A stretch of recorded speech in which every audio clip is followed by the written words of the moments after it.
मैं आज 18 तारीख जुलाई 2025 में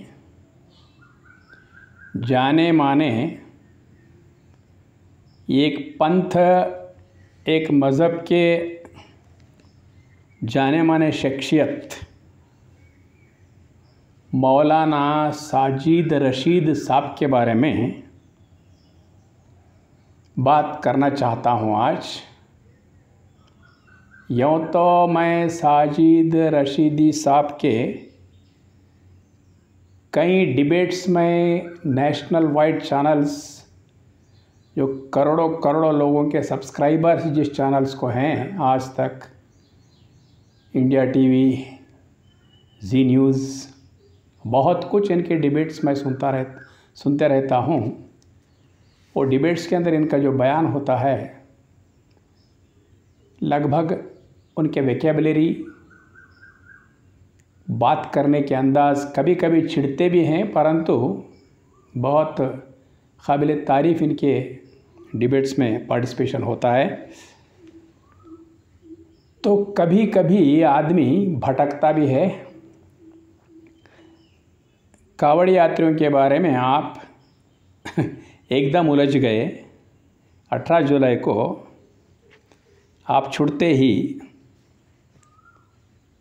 हो सकता है कावड़ यात्राओं में सबके सब झगड़ेलू नहीं हैं, ऐसा हम नहीं बोल सकते। हर इसमें झगड़ेलू लोग होते हैं।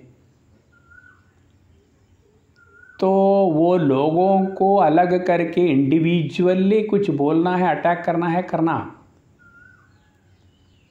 कोई इतराज़ नहीं है। बुरा बुरा ही होता है। अगर एक आध कुछ हुआ होगा तो वो इंडिविजुअल, वो लोगों के इंडिविजुअल है। लेकिन आप अनकंट्रोल्ड होके एकदम भगवा को ही आतंकवाद बोल के डिक्लेयर करें हैं आप, भगवा आतंकवाद। ये आपका जो कथन ऐसा है कि आपके लिए ऐसा है, आपके हाथों से, आपके पेट में ही आपके छुरी से भोग लिए, वैसा है। कैसा है? आतंकी हिंदी में कहते हैं, फसादी उर्दू में कहते हैं, टेररिस्ट इंग्लिश में कहते हैं। संस्कृत में उसका निजी अर्थ अगर लेना चाहते हैं, उनको कहते हैं संस्कृत में असुर। अब भाषा के माहिर है, हिंदी में तो एकदम टॉप बात करते हैं। असुर का क्या अर्थ होता है मैं खोल के बोलना नहीं चाहता, आप समझ चुके हैं असुर कौन होते हैं। अब वादी, भगवा आतंकवादी बोले आप, आतंकी वो होते हैं असुर। वादी बोले तो उनका आइडियोलॉजी, असुरों का भी एक आइडियोलॉजी होता है, उसको लाके आपने भगवा को चिपका दिए। तो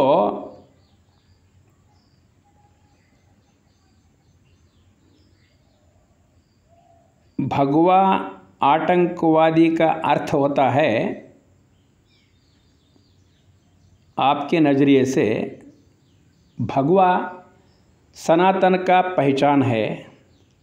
रंग होता है अग्नि का, रंग अग्नि का होता है।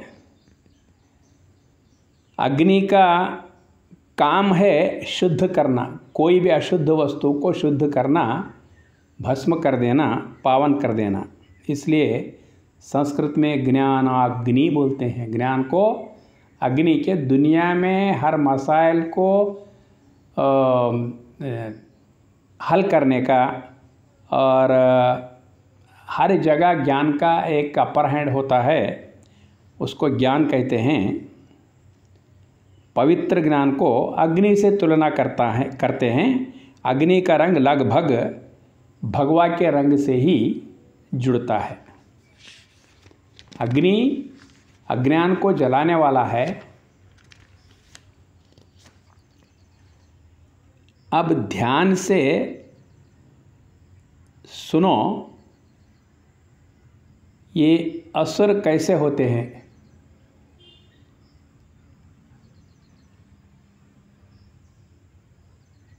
क्या करते हैं, कौन असुर है। अब ध्यान से सुनो। वो लोग असुर बोले तो इतना आसान नहीं है, हम जैसा समझ रहे वैसा नहीं। असुर कठोर तपस्वी होते हैं और लगभग वो लोग भगवान को प्रार्थना अच्छी तरह करते हैं, कठोर तपस्वी होते हैं, आस्तिक होते हैं,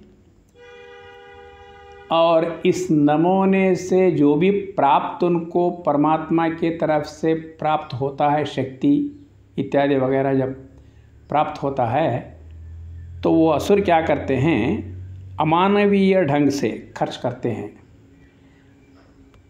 अब आगे आता है पुराणों में असुरों का, वो भी कट्टर भगवान के उपासक होते हैं। उपासना करने के बाद भगवान यानी प्रभु जिसको नाम है, वो जो जो मांगता है उसके झोली में वो डालते ही जाता है, और उस शक्तियों से अमानवीय ढंग से टूट पड़ते हैं धरती पे वो लोग। उनका मेन इंटेंशन औरत, संपत्ति, सल्तनत। औरत के बड़े आशिक होते हैं असुर लोग, जितने भी हैं बड़े आशिक होते हैं।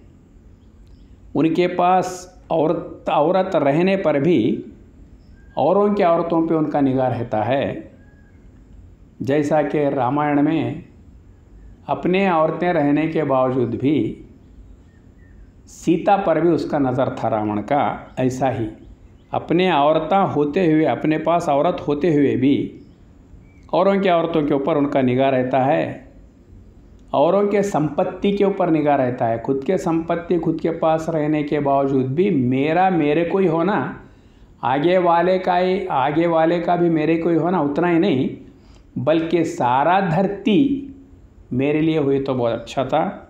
सल्तनत का आशिक होता है वो, सल्तनत, औरत और संपत्ति। तो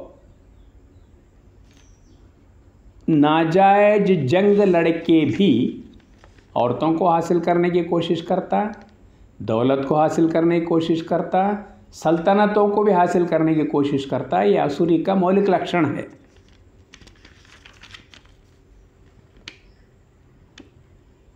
और उतना ही नहीं करता हो, जिसको हम प्रभु मानते हैं, हर एक लोग अपने अपने विश्वास के अनुसार जो कुछ भी मानते हैं, लेकिन हम विश्व प्रभु जिसको मानते हैं, वो विश्व प्रभु के जात में भी हेराफेरी करता है, अपना अकल का दखल देता है। विश्व प्रभु के जात में भी, जात बोले तो स्वभाव,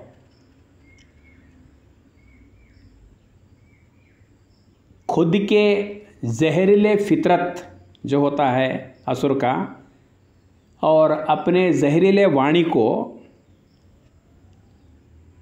खुद का वाणी को प्रभु का वाणी है ऐसा भ्रम फैलाता है, झूठ पे झूठ बोलते जाता है, लोगों को गुमराह करता है। कैसा करता है, प्रभु के ज़ात में अकल का दखल दे के उसका फितरत जो होता है, वो प्रभु का फितरत, अपनी वाणी को प्रभु का वाणी है ऐसा बोल के गुमराह करता है। उसका स्वभाव क्या होता है, असुरों का स्वभाव, काटो लूटो बांट लेके खाओ। पहले जमाता है लोगों को, वो असुर क्या है, लोगों को जमाता है, जमा के नाजायज़ ढंग से टूट पड़ो, काटो लूटो बांट के खाओ। इस तरह मजबूत अपनी सेना को बनाते रहता है अपनों को ऐसे असुरी शक्ति को, अपनों को ऐसे आइडियालॉजी से मुतमईन करके असुरी शक्ति को जमा कर चोरी छुपके धोखाधड़ी से लोगों पर हमला करता है और करवाता है। असुर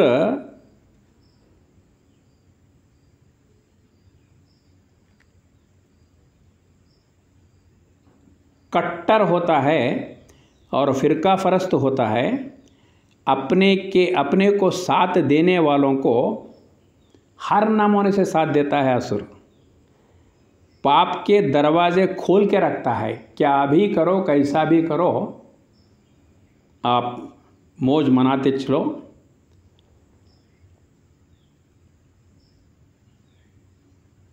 और प्रभु जो विश्व प्रभु है उसके नाम से बेहद डराता है। प्रभु के नाम से आदमी, प्रभु का खाली नाम लेते ही आदमी में संतुष्टि आना है और निर्डर होना है इंसान को। हकीकत में अगर प्रभु का ज्ञान किसी को है, वो ज्ञान को बांटने के लिए जब वो सम्मुख होता है, जब उसके वाणी में क्या है, प्रभु का नाम सुनते ही, इसके वाणी से प्रभु का नाम सुनते ही संतोष, आनंद, निर्भयता पैदा होना। लेकिन ऐसा नहीं, उल्टा है इसका। प्रभु का नाम से डराता है लोगों को। प्रभु को एक कैसा वो उसके नाम, उसके हिसाब से चले तो ही वो तुमको अच्छा रखेगा, नहीं तो तुमको आग में जलाएगा। उससे अगर दूर चले जाएंगे तुमको आग में जलाएगा। ऐसे वैसे बातें बोल के अपने हिसाब से अपनी आइडियोलॉजी चिपका के धमकाता है, डराता है। प्रभु को एक दुनियादारी के गैंगस्टर के वैसा ऐसा समझता है वो कि अपने वालों को ही वो हिफाजत करता, जो अपना नहीं होता उसको आग में जला देगा, वो करेगा, ये करेगा। ऐसा लोगों के ऊपर। और वो कहता है प्रभु मुझसे कहलाता है। जो भी उसके मुंह को निकलता है बात, वो बात मुंह से जो भी निकलता है वो बात प्रभु की बात है। मेरी कहनी प्रभु की वाणी है। अब एक तपस्या करने के बाद जो कुछ भी उसको शक्ति हासिल हो सकती है, असुरों को भी, ऐसा नहीं। रावण जब जंग में ठहरा तो राम को भी कभी कभी दंग होना पड़ा। कैसा प्राप्त हुआ रावण को शक्ति? आदमी कुछ भी करने से कुछ भी प्राप्त होता, भगवान देने के लिए बैठा, दे देगा, प्रभु दे देगा। तो वो विश्वास में लोग थोड़ा इनको कुछ भी समझते रहते हैं, असुरों को भी। अरे इनके पास तपशक्ति है, इनके बात में हमको विश्वास रखना है, इन्हों जो बोल रहे प्रभु ही उनसे बोलने लगा रहा है। ऐसा लोगों में विश्वास बढ़ते जाता। अब देखो, कोई भी आंख भरने के लोग रहते हैं दुनिया में, वो लोगों के ऊपर जो ताकत हावी होती है उस वक्त, अब देखो उनके वाणी को कुछ ना कुछ एक अतीत शक्ति समझते हैं। उस टाइम पे उनके वाणी से जो भी निकलता है ये तो प्रभु का ही बोली है, ये लोग समझते हैं। ऐसे ऐसे लोग बहुत ज़माने से ऐसे काम चलते हुए आता है। लोगों को भरोसा दिलाते हैं वो लोग, असुर लोग, खुद के जरिए। जैसा उसको प्रभु का बात, उसको जैसा प्रभु को समझने के दो ढंग हैं। एक ढंग क्या है, जैसा जात प्रभु का है वैसा ही समझ के उसी अनुभव में खुद को रह के औरों को लाना है एक रास्ता। जैसा प्रभु है, प्रभु आज का नहीं है, अनादिकाल से सनातन से उसको कोई टाइम, आउट ऑफ टाइम है प्रभु का अस्तित्व। तो उस प्रभु को जैसा वो प्रभु है वैसा समझना और समझाना, भाईचारा मेंटेन करते हुए सारी दुनिया प्रभु का है, सारे लोग प्रभु के हैं, इसलिए तो प्रभु का ज्ञान लोगों में बांटते सबसे खुशी से रहने का ये एक रास्ता है। ऐसा नहीं, दूसरे रास्ते ऐसे हैं कि जैसा प्रभु का ज़ात मुझे समझ में आया, जैसा मैं प्रभु के ज़ात को समझा वैसा ही तुम समझो, जैसा मैं चलता हूँ वैसे ही तुम चलो। एक दूसरा नमूना है। पहले नमूने में प्रभु का ज़ात जैसा है वैसा ही समझो, वैसा ही अनुभव में ला लो और लोगों को ऐसा ही अनुभव में लाओ। एक दूसरा, जो मुझे समझ में आया है वही प्रभु है, वही प्रभु का ज़ात जो मुझे समझ में आया है वही प्रभु का ज़ात है। और इस नमूने से थोड़ा गुमराह करके समझाने वाले भी दुनिया में होते हैं, लोगों को भरोसा दिलाते हैं मेरे ज़रिए ही विश्व प्रभु को मानो, जैसा मैं समझता हूँ, जैसा मैं माना हूँ वैसा ही तुम विश्व प्रभु को मानना है। ऐसा करने के लिए मजबूर करते हैं असुर लोग, ना मानने वालों को डराते हैं, धमकाते हैं, कत्ल भी करवाते हैं। देखो, उसके उसूल को नहीं मानने पर रावण ने विभीषण को धक्का मार के घर से निकाल दिया है, तो राम के शरण में आए हो। तो हम असुर हैं, हमारी कुछ मान्यताएं हैं, हम अपने हिसाब से प्रभु को मानना है, तो एक अलग हिसाब ही निकाला है, तो तेरा हिसाब मुझे पसंद नहीं बोल के धक्के मार के हटा देता है लंका से। किनको? विभीषण को, अपने खुद भाई को। अगर तू नहीं गया तो तेरे कत्ल भी करूँगा।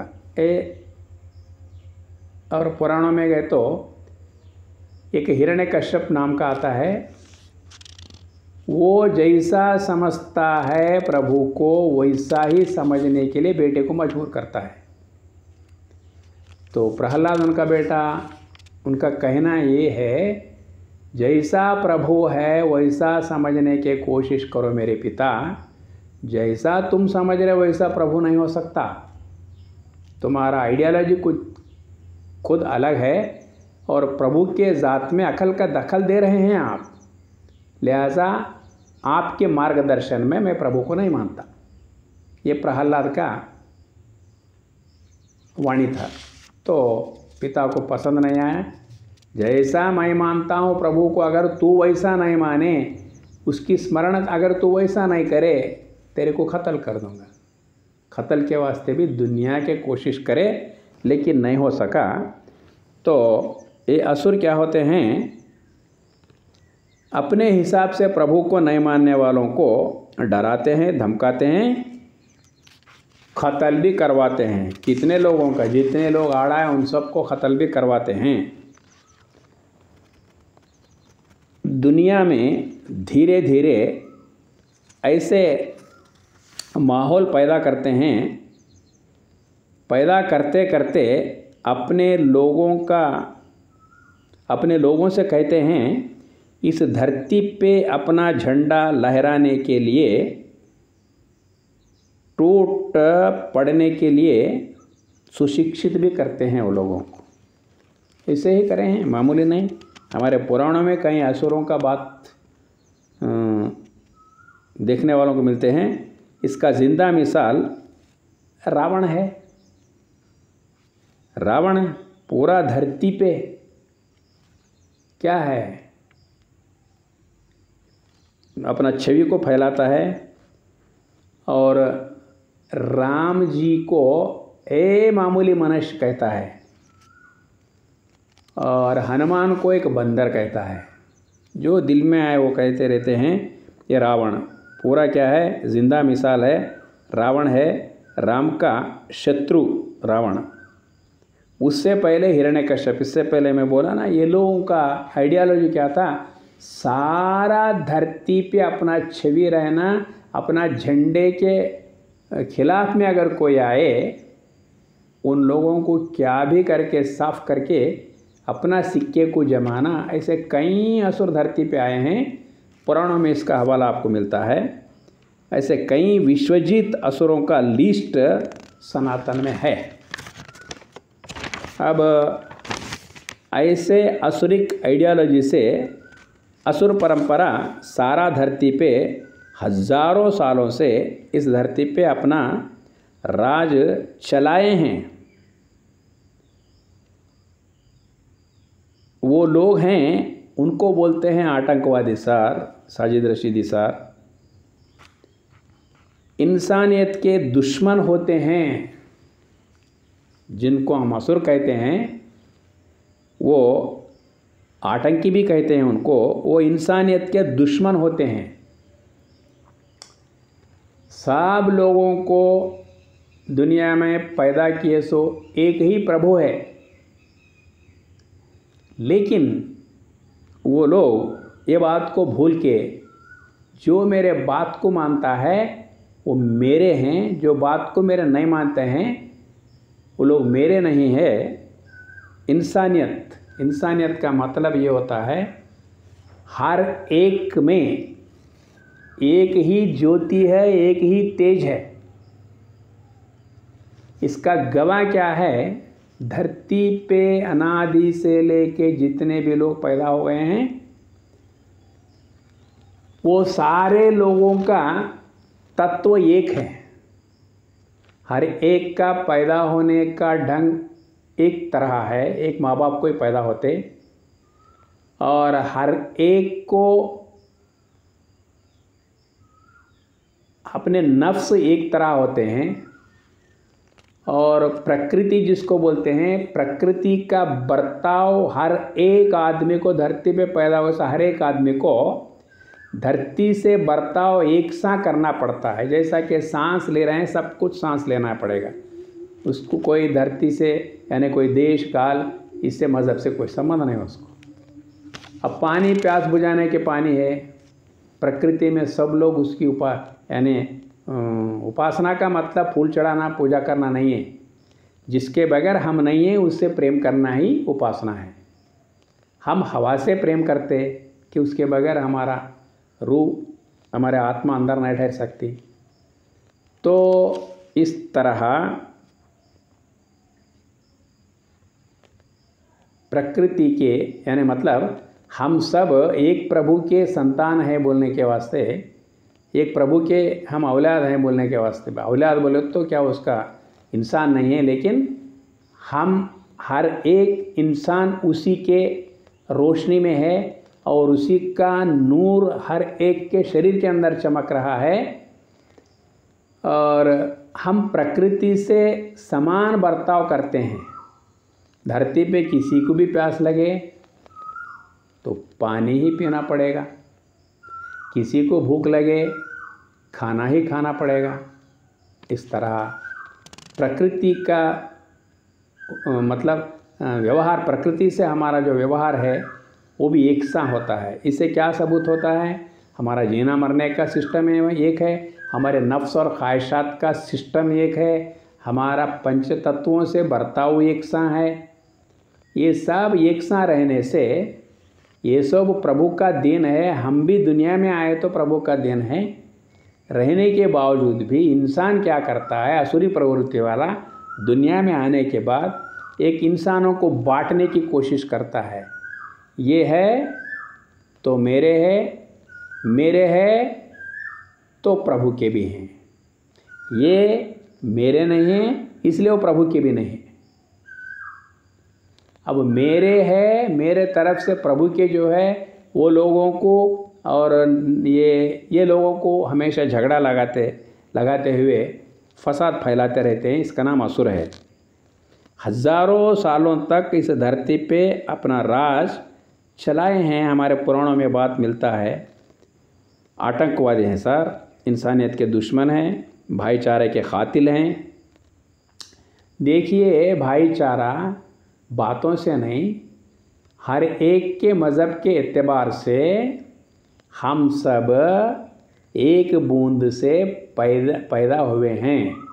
और वो माँ बाप का नाम कोई कुछ भी रख लो, हमने एक प्रभु से पैदा हुए हैं और एक बूंद से पैदा हुए हैं। तो हम सब नेचुरली भाई भाई है। कोई हमको भाई डिक्लेयर करने का नहीं करने का वास्ता ही नहीं है। हम सबका बूंद एक है बोलने के बाद भाई भाई है। कैरेक्टर बेस पे अगर किसी से हमको नाराज़गी है तो वो बात अलग है, लेकिन कैरेक्टर को हटा के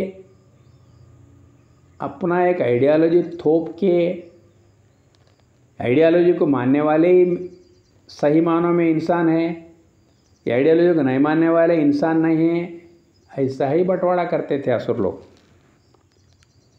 भाईचारे के कातिल हैं ये लोग। असुर अपना आइडियोलॉजी को नहीं मानने वालों को दुनिया से मिटाना चाहते हैं वो लोग। इनका नाम असुर आइडियोलॉजी है। काटो, लूटो, बांट के खाओ, इंसानियत धर्म नीति को मिट्टी में मिलाओ। क्या है, सब में चमकने का जो प्रभु का नूर है, प्रभु का चमक है, उसको नज़रअंदाज करते हुए लोगों को बांट के क्या है, अपना आइडियोलॉजी को जो नहीं मानते हैं, असुर लोगों का कहना है ये, अपने आइडियोलॉजी को जो अगर नहीं मानते हैं उनको काटो, लूटो, उनका जो भी है बांट के खाओ। इंसानियत धर्म नीति को मिट्टी में मिलाओ। वो इंसानियत धर्म नीति सिर्फ अपना जो मानने वाले हैं उनके प्रति ही इंसानियत धर्म नीति, अपना जो मानने वाले नहीं हैं उनको क्या भी करे तो धर्म है, उनको कैसा भी बर्ताव करे तो नीति है, उनको मिट्टी में मिलाए तो भी कोई परवाह की बात नहीं। तो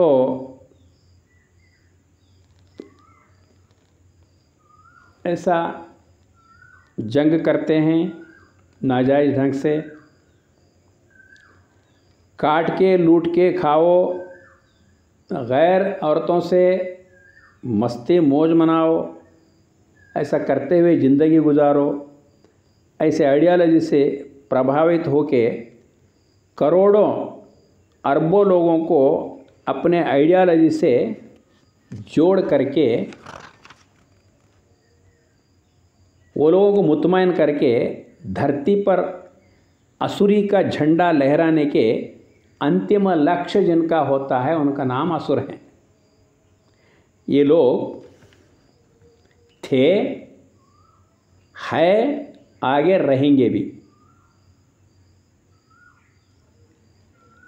ऐसे आइडियोलॉजी जो होता है इन्हीं को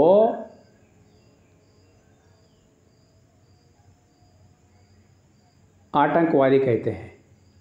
कहीं भी है ऐसे आइडियोलॉजी जिनका होता है वो आतंकवादी होते हैं। भगवे में ऐसे लोग आपको मिलना बहुत मुश्किल है। अगर कोई मिलता है तो वो पर्सनल कैरेक्टर है उसका। आप अटैक करना है रशीदी साहब, अटैक करना है इंडिविजुअल जो कैरेक्टर से हटके, जो इंसानियत से हटके धांधली जो करता है, वैयक्तिक अटैक, इंडिविजुअल अटैक उस पर करना चाहिए।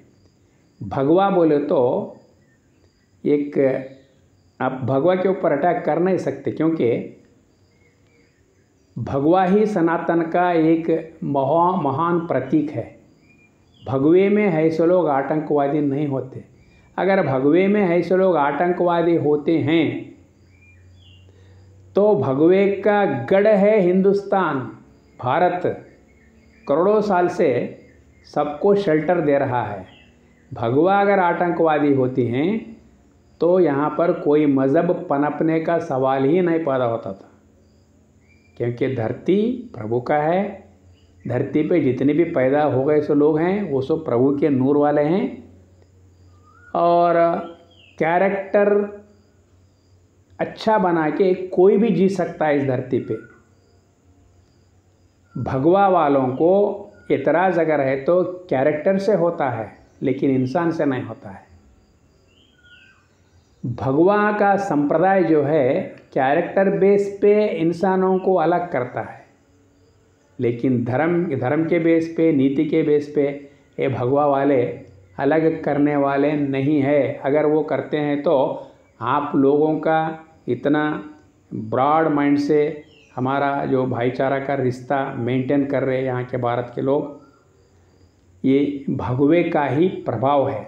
भगवा वाला हर एक में प्रभु का नूर को देखता है और वो नूर ही से रिश्ता रखता है। वो एक आइडियोलॉजी को स्थापना करके आइडियोलॉजी वाले हमारे हैं, आइडियोलॉजी वाले गैर हैं, ऐसा भगवा में कभी नहीं रहता। वसुधैक कुटुंब भावना है ना, ये वसुधा ही एक परिवार है। किसका उपासना का पद्धति कुछ भी हो, क्या भी हो, लेकिन ये वसुधा एक कुटुंब है, इसका मालिक प्रभु है। हम सबको मिलके नेचुरली हम भाई है ऐसे जीने का सबक देता है भगवा। परंतु कभी भी ये आतंकवाद का सबक भगवा कभी नहीं सिखाता है। अब तक मैंने बोला असुर ही आतंकी होते हैं। असुर ही जहाँ आतंकी है वो असुर है, जहाँ असुर है वो आतंकी है।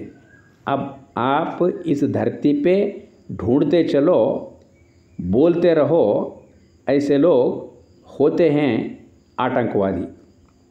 भगवा आतंकी नहीं होते हैं। संभल के रहो थोड़ा भगवा वालों से ज्ञान से। धन्यवाद।